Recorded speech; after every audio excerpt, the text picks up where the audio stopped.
The dishwasher was still running when I left. It's strange what your brain clings to in a moment like that. You'd think it would be her voice, or the scent of her shampoo, or the last thing she said to me.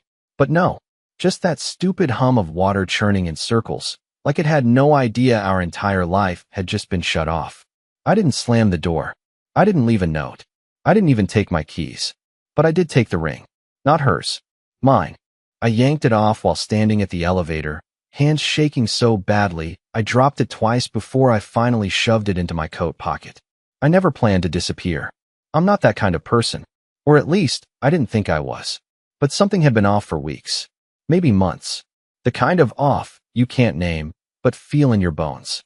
Like walking into a room where someone was just whispering about you. She stopped sleeping on her side of the bed. That's the part that broke me, more than anything else.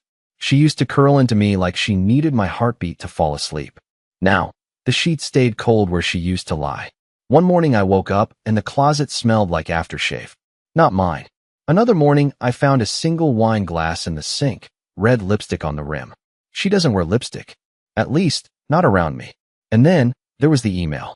She forgot to log out of her laptop. I wasn't snooping. I opened it to check the weather and saw a subject line that read, "Last night." I didn't read it. I swear to God, I didn't. I just stared at it until the screen dimmed itself to sleep. That was the night I packed. I went north. Rented a place with mold on the ceiling and a lock that barely worked.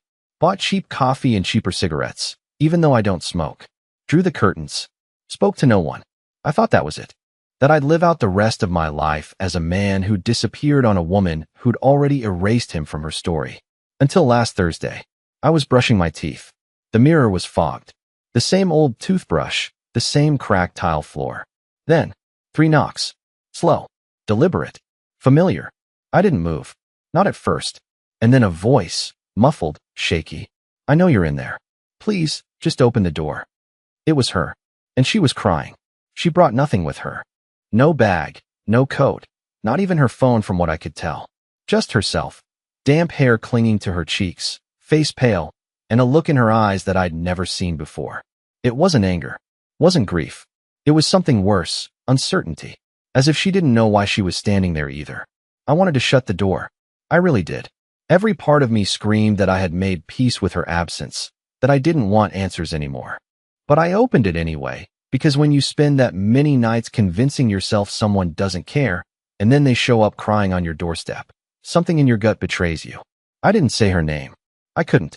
My mouth just wouldn't form it. Instead, I stepped back and let her walk in. She sat on the edge of my broken-down couch like it was sacred, like she didn't want to disturb the air around it. I stood by the door, still holding my toothbrush. It took me longer than I want to admit to realize I hadn't rinsed the foam from my mouth. I wiped it on my sleeve and finally asked the one question I'd been holding in since the moment I saw her. "Why now?" She flinched. Not visibly, not dramatically, but enough that I saw it in her fingers. They clenched the fabric of her pants so tightly her knuckles went white. She didn't answer right away. Instead, she looked around the room like she needed to confirm that this was where I'd really been hiding all these months. Like part of her thought I had built a new life, maybe even found someone else. I hadn't. She could see that now. I was still wearing the same pair of boots from the night I left. Still had that ugly yellow mug she hated sitting on the counter. Still a man halfway between existing and vanishing. "I found your sketchbook," she said eventually, voice hoarse. The old one. The one with the torn cover and the fox on the last page. My chest tightened. I had hidden that sketchbook under the loose floorboard of our old apartment, the one in the bedroom closet she never used. I left it behind on purpose. A time capsule, maybe, or a quiet scream she'd never hear. "I shouldn't have looked," she added quickly. "But I did." Her eyes finally met mine. "You drew me, Elliot. Over and over again, even when I thought you hated me." I didn't answer, because I didn't hate her. Not even when I found the wine glass. Not even when she stopped looking me in the eye. I hated what we had become, sure, but not her. Never her. She reached into her pocket and pulled something out. A folded piece of paper, creased and damp. She held it out with both hands like it might dissolve if she wasn't careful. "I wrote this," she whispered. "The night you left. I was going to give it to you in the morning. I thought you were just sleeping on the couch again. I didn't know you were gone. I took the paper. I didn't open it. Not yet. There was something else in the room. An energy. Not quite forgiveness. Not yet apology. But something real. Something dangerous. Because if what she said was true, then everything I thought I knew about her betrayal, the lipstick, the aftershave, the silence, might have been wrong. And if I was the one who made the mistake, what the hell happens next? I didn't read the letter that night. I held it for hours, the paper soft from her pocket, the ink bleeding slightly at the edges from the rain. But I couldn't bring myself to unfold it. I placed it face down on the small table next to the couch, and every time I looked away, I could still feel it staring at me. Morel didn't ask me to read it either. She just sat there, quiet, like she knew pushing would break whatever fragile thread kept me from asking her to leave. The silence between us wasn't heavy, it was surgical. Like we were both dissecting the moment from opposite sides of the same incision. I made us tea. She liked peppermint. I only had black. She didn't complain. Didn't even sip it. Just held the mug like it gave her something to do with her hands. "Do you live here now?" she asked after maybe 10 minutes, her voice almost a whisper. I nodded slowly. "Yeah, for now." That was all I could give her. I didn't want her imagining me building some peaceful new life, finding myself, becoming a better man. I wasn't. I was surviving. Eating cheap canned soup, taking jobs that barely paid, staring at the ceiling at 3 a.m. like the answers would be written in the cracks. "Did you tell anyone?" she asked, her eyes drifting toward the boarded-up window. "Where you went?" I shook my head. "Only Milo." She blinked. "Your cousin Milo?" I nodded again. "Told him not to tell anyone. Not even you." She exhaled a long, quiet breath and nodded as if that made sense. Maybe it did. Maybe she had already guessed I was somewhere out here. Not too far. Not too close. Still in reach, if she dared stretch far enough. We didn't talk much after that. She asked if she could lie down, and I let her take the bed. I didn't offer. She didn't insist. I stayed on the couch, blanket half covering me, shoes still on. And that damn letter on the table, staring. I closed my eyes. Tried to drift off. But my brain replayed everything. Not from the night I left, but from the months before that. The moments that didn't make sense. The gaps in her stories. The perfume that wasn't hers. The late nights. The tired smiles. The distance. And then I remembered something. One night, maybe 3 weeks before I left, I came home earlier than usual from a client meeting. The lights were off. I could hear music. Faint. Jazz. Something she never played when I was home. I opened the door, walked in, and she was standing in the kitchen with her back to me, humming. She didn't hear me at first. I called her name. She jumped and quickly wiped something off the counter. I thought it was just wine, but I realized now there was no glass. Just the smell of citrus cleaner and something else, bleach maybe? I asked her what she was doing, and she told me she spilled something, that she didn't want me to slip. I believed her, because I wanted to. Now I'm not so sure. Around 4 a.m., I got up, sat at the table, picked up the letter. I finally unfolded it, and what I read changed everything. The letter was written in blue ink, the cheap kind that smudges if you hold the pen too tight. Her handwriting hadn't changed, still sharp at the edges, curling just enough to seem elegant without trying. But there were pressure points in the strokes. Hesitations. As if she wrote some parts quickly, impulsively, and others like she had to force her hand to keep moving. The first line hit me like a slap. "If you're reading this, it means you left before I could stop you." I froze. For some reason, that sentence felt more intimate than 1,000 whispered "I love yous." She hadn't just known I would leave. She had felt it coming. Maybe long before I did.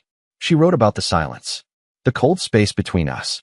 How she knew I had been pulling away, watching her, calculating things I never said aloud. But she also wrote something else, something that made my skin prickle. "I didn't cheat on you, Elliot. Not physically. Not emotionally. But I know you think I did. And maybe that's worse. Because if I had, you'd at least have a villain to hate." I stopped reading there. For a while, my eyes scanned the corners of the page, the empty margins, like there might be invisible ink revealing the real truth. Because the lipstick? The cologne? The bracelet? What were those? Figments? False leads? Was I losing it? I forced myself to keep going. She confessed to staying out late, not with anyone, but alone. Driving around aimlessly, parking in dark lots near the waterfront, sitting with the windows down just to feel something real. She wrote that the apartment started to feel like a stranger's house. That every time she tried to touch me, I tensed. That I stopped laughing in my sleep. That I didn't look at her anymore. Not really. She said she left her email open on purpose, that she hoped I'd read it. Not the message itself, but the reply. The one she drafted and never sent. "The night I found that bracelet under our bed," she wrote. I panicked. "It wasn't mine. I thought it was yours. That you were seeing someone. That you brought her into our home." I didn't know how to ask. I couldn't bear to hear you say yes. I dropped the letter. The bracelet. She thought it was mine? I stood up too fast, knocking over the chair. My stomach twisted. My ears rang. I walked to the sink and splashed cold water on my face, but it didn't help. I had built my entire decision to disappear on a mountain of assumptions, on clues that weren't clues, on fear dressed up as certainty. And maybe I hadn't even noticed that she was afraid too. But then another thought hit me. If the bracelet didn't belong to either of us, whose was it? And why, weeks before I left, did the hallway lights in our building flicker every night at the same time, like someone had been timing their exit? And what about the man I saw at the corner coffee shop every Thursday, the one who smiled at her too easily when she thought I wasn't watching? Maybe we were both hiding, or maybe one of us was lying better than the other. Either way, the letter didn't end with a goodbye. It ended with, "If you still believe I betrayed you, ask me about the photo. The one I burned." I didn't sleep that night. I lay on the couch with the blanket twisted around my legs, staring at the darkened ceiling, trying to breathe through the weight in my chest. The letter stayed folded on the floor where I dropped it, like a crime scene I didn't want to tape off. Her words repeated themselves in my head over and over. "Ask me about the photo. The one I burned." What photo? What could she possibly have destroyed that would explain anything? That would make this mess feel less rigged? And the worst part, the part one couldn't shake, was the fact that I hadn't ever noticed a missing photo. Nothing from our walls was gone. No empty frames. No ashes in the sink. If she burned something, she did it quietly. On purpose. And not for me to see. When the sun rose, pale and indifferent, I got up and peeked into the bedroom. She was still asleep, or pretending to be, curled into herself on the left side of the bed. My side. She always used to sleep on the right. Always. I closed the door without a sound. Boiled water. Sat down at the table. And waited. She emerged around 9. Same clothes, hair tied up, face raw. She didn't look surprised to find me sitting there. Just tired. She poured herself a cup of tea without asking, like she used to, then sat across from me like we were just two people trying to figure out who moved the furniture in their house while they were asleep. For a few minutes, we just drank. No words. Just the clink of the spoon and the occasional breath. Then I said it. I read the letter. Her eyes didn't widen. Her lips didn't tremble. She just nodded slowly and looked down at her mug. I swallowed. My throat was dry. "What photo did you burn?" That's when she finally looked up. And her eyes, they weren't guilty. Or scared. They were something else. Like she'd been waiting to be asked that for a long time. "Do you remember our neighbor?" she said, voice steady but soft. "The guy who lived across from us before the building got remodeled?" I blinked. It took a second. But then it came back. Mr. Kessler. Mid-40s. Divorced. Kept to himself. Had a weird obsession with bird feeders. He'd moved out 2 years before I left. "Yeah," I said carefully. "What about him?" She reached into her bag, the one I hadn't even noticed she brought with her, and pulled out a small metal tin.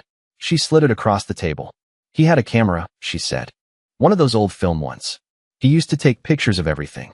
He gave me one once." I hesitated, then opened the tin. Inside were matchsticks. Half-burned. Some warped. Some whole. And beneath them, a single torn corner of photo paper. All that remained. The image was scorched, nearly unrecognizable, but I could make out part of a hallway. Ours. Dimly lit. And what looked like a shoe. Someone standing in the shadows. "I found the full photo the night after you left," she said, her voice lowering. "It was taped under our mailbox." I looked at her. Confused. Waiting. "It showed someone leaving our apartment," she said. "But it wasn't you." My blood went cold. "What do you mean?" I whispered. She exhaled shakily. "The person in the photo had my bracelet in their hand." I stared at her.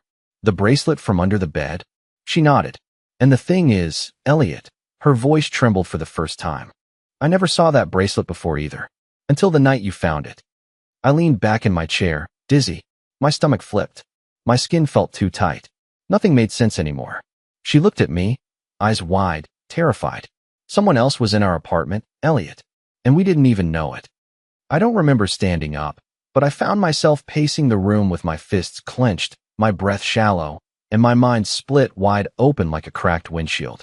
A person had been in our apartment. Someone who left behind a bracelet. Someone who held it in the shadows of our hallway. Someone who may have known both of us well enough to move through our life without raising alarm. Morel stayed seated, but her eyes followed me like she was afraid I'd walk out again. This time without hesitation, without a toothbrush, without a goodbye. I burned the photo because it scared me, she said, her voice quieter than before, like she was sharing a secret with the room more than with me. I didn't want it. I didn't want it to be real. I thought maybe I had imagined the whole thing until I saw the bracelet again. The same one, in your hand, under our bed. I never wore it. I swear. I turned to her slowly. Why didn't you tell me this before? She looked down at her lap. Because I didn't trust myself. I didn't know what was real. You were already pulling away. I thought if I told you someone else had been inside our home, you'd think I'd lost my mind. I opened my mouth to respond, but no words came. Because part of me had thought that. Back then, I'd already convinced myself she was slipping away. I was just trying to figure out who she was slipping to. But what if there was never another man? What if the real betrayal was neither of ours? A memory snapped into focus, sharp and unwelcome. One night, about a month before I left, I came home from a late grocery run. I remember struggling with the bags, swearing under my breath because one handle snapped. I kicked the door closed behind me and called her name. She wasn't there, but the bathroom light was on. Not the overhead, the one above the mirror. That wasn't strange. What was strange was the window. It was open. She never opened that window. It stuck. Always had. And it looked out over a flat stretch of roof that led to the fire escape. I asked her about it when she came back later. She said she left it open for air. I believed her. I wanted to. Now I felt sick. I stopped pacing and sat down slowly, the chair creaking beneath me. Do you think someone was watching us? I asked, the words heavy and unreal. Coming in while we were out? Or asleep? Morel didn't speak for a moment. Then she nodded. Just once. I started keeping the bedroom door locked, she whispered. Not to keep you out, but to keep something else from getting in. I stared at her. How long has this been going on? I don't know, she admitted. But it stopped after you left. Or maybe I just stopped noticing. That word again. Noticing. As if everything only existed if we were brave enough to see it. Suddenly, I needed to know more. I pulled out my old laptop, powered it on. It whirred and groaned like it hadn't been touched in years. I opened the cloud drive I used to back up the old apartment's hallway cam. We had set it up after a package got stolen. I hadn't checked it in months before leaving. I thought it was just for show. I skipped through days of uneventful thumbnails. Nothing. Nothing. Nothing. And then, a blur. A motion capture on the night before I left. I clicked play. The footage was grainy, black and white. Timestamp 2:38 a.m. I watched as myself walked out of the apartment, bag slung over my shoulder, head down. I paused it. That was the moment I left. The moment I thought was the end. But then, 10 minutes later, another figure. Entering. Not Morel. Not me. Hooded. Gloved. Small frame. No face visible. They entered our apartment. No key. Just slipped in like they belonged. I stared at the screen, my mouth dry, my heart pounding in my ears. And Morel, she was trembling now. That night, she whispered, I thought I heard footsteps after you left. I thought it was just guilt. I looked at her. It wasn't guilt, I said. It was them. We didn't speak for a long time after watching the video. Morel sat curled up in the corner of the couch, legs tucked underneath her, eyes fixed on the floor. I stayed at the table, laptop open in front of me, frozen on the still image of the figure slipping inside our home. There was something profoundly violating about it. Not just the fact that a stranger had entered, but how effortless it looked. As if they'd done it before. As if they knew the layout, the timing, the silence. I kept rewinding the footage, frame by frame, trying to catch something, anything, that would give them away. A limp, a reflection, a glimpse of skin. Nothing. Just that hood, those gloves, and a practiced familiarity that made my skin crawl. I think it started before the bracelet, Morel said finally, her voice hollow. Months earlier. I just didn't recognize the signs. She pulled her sweater tighter around herself and stared blankly at the window. Things would move. Not big things. Just my perfume bottle not where I left it. A drawer I swore I closed, opened the next morning. Light bulbs that went out, then suddenly worked again. I thought I was being forgetful, stressed. You were so distant by then, and I didn't want to add to the weight. She paused, biting the edge of her thumbnail, something she hadn't done since college. But the worst was the night I found my phone recording. I turned to her sharply. What do you mean, recording? She nodded slowly. I woke up one night to go to the bathroom. When I came back, my phone screen was on. The camera app was open. Recording. I hadn't touched it. I never used the camera at night. But it had been running for 23 minutes. I felt something shift in my gut. What was in the video? Nothing, she whispered. Just darkness. The ceiling. The edge of the bed. My shoulder. But it was the angle that scared me. It was resting on the dresser, too far to have fallen there on its own. And it was tilted toward us, like someone had placed it there. I stood up. My legs were shaky, but I needed to move. I crossed the room and pulled open the drawer where I kept my old hard drives. I dug through cords and adapters until I found the backup drive I hadn't touched since we moved out. Plugged it in. My hands were shaking now, too. I opened the oldest folders, labeled with dates, timestamps, boring things. I went to the ones from winter. One file caught my eye. It was a scan of a handwritten note. Not mine. Not hers. It had been saved accidentally when I copied a batch of receipts. The handwriting was cramped, left-leaning. The note said, "You're not supposed to be awake when I come." I dropped the mouse. My heart seized in my chest. Morel stood up behind me. What is it? I didn't speak. I just pointed. She leaned in. Her face went pale. She took a shaky breath, then opened her mouth to speak, but froze. Her eyes widened. Wait, go back, she whispered. To what? That handwriting. I've seen it before. I blinked. Where? She didn't answer. She ran to her bag, pulled out a small black journal I hadn't seen before, flipped through it frantically, then stopped, held it out. Page after page, anonymous notes she'd found tucked under our doormat, folded into her coat pocket at the gym, once even slipped into her glove compartment. All of them short, all of them strange, and all of them in the same writing. I like the way your hair smells today. He doesn't see what I see. You're not alone at night. My throat tightened. How long have you had these? I asked. Almost a year. Her voice cracked. I thought it was just someone being creepy. I didn't want to scare you. You didn't want to scare me? I snapped, louder than I meant to. Someone was stalking you. In our apartment. Leaving messages. Recording us. And you didn't tell me? She stepped back, face folding into guilt. Because I thought you were already leaving me, she said. I didn't want to give you another reason to run. But I had already run. And now I realized I hadn't just run from her. I had run from something else entirely. We were never alone in that apartment. Someone had been watching us both, waiting, and they had never been caught. We didn't call the police. Maybe we should have. Maybe that would have made it all more official, more real. Filed a report, printed the evidence, scrubbed our fingerprints off the past. But neither of us had the energy to retell our story to someone who'd chalk it all up to paranoia and domestic miscommunication. That's what people like us fear the most. Not that we won't be believed, but that we'll be half believed. Enough to be heard, never enough to be helped. Instead, we made a different decision.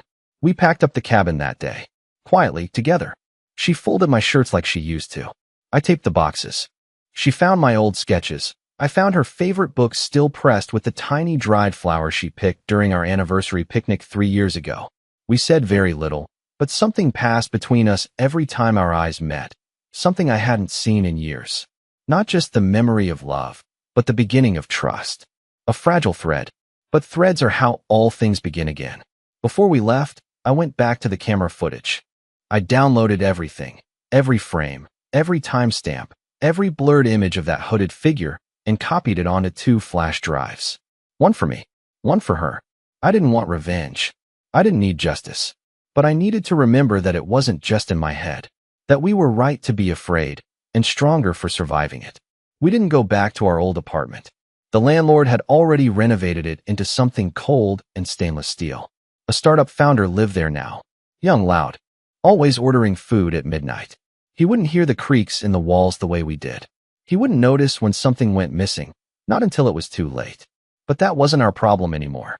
We were done being haunted. We drove west. No plan, just the road and the sky and the way her hand found mine at red lights. We stopped in small towns, ate breakfast in quiet diners with coffee-stained menus, and watched each other. Really watched each other.